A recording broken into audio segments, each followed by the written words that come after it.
தொட்டா கெட்டோம் செத்தோம் அப்படின்ற மாதிரி இருக்கணும் சட்டம் இந்த விஷயத்தில். அதெல்லாம் வேறு சில விஷயங்கள் கூட லீகலைஸ் பண்ணுறதுக்கு எதனா ப்ரொவிஷன்ஸ் இருக்கான்னு கூட செக் பண்ணணும். என்ன பிரச்சனை இருக்குது, போதையில் இருக்கானா, இல்லை செல்ஃபோனில் கண்டமேனிக்கு பான் அடிக்ஷன்ஸ் எல்லாம் வருது, வெப்சைட்டில் இருந்து நிறைய இப்போ நிறைய பேர் வந்து சொல்கிறாங்க எனக்கு எதுவுமே தெரியாது ஆபாசமாக அதுவே வந்து ஒரு சில வீடியோ கால்ஸ்லாம் வருது, ஒரு சில இதெல்லாம் செல்லில் வந்து நீங்கள் எல்லாமே டச் ஸ்க்ரீன் தான், நீங்கள் தெரியாமல் ஒரு வாட்டி தொட்டிங்கன்னா கூட அது என்ன நினச்சிக்கும் எல்லாமே ஆர்டிஃபிஷியல் இன்டெலிஜென்ஸ் தானே, இவர் ரெகுலராக பார்க்குறாரு சொல்லிட்டு அதுவே 3-4 வாட்டி அமுச்சிக்கிட்டு இருக்கோம்.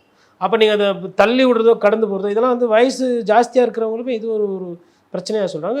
இளம் வயசுக்காரர்கள் நிறைய பேர் இது மாதிரி விஷயங்களுக்கு அடிமையாகிறாங்க.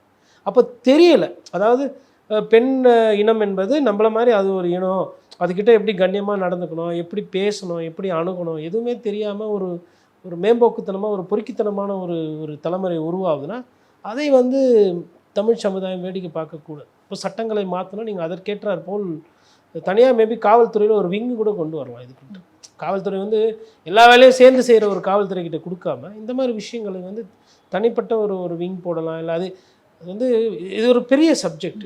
நம்ம இந்த ஒரு விவாதத்தில் வந்து இதை பற்றி பேசி நம்ம போக முடியாது. இதுக்குன்னு ஒரு ஒரு அக்கறை இருக்கிற மாதிரி ஒரு ஒரு விஷயங்களை பண்ணி அதுக்குன்னு ஒரு தனியாக பண்ணும்போது தான் அது அது வந்து ஒரு முடிவுக்கு வரும்.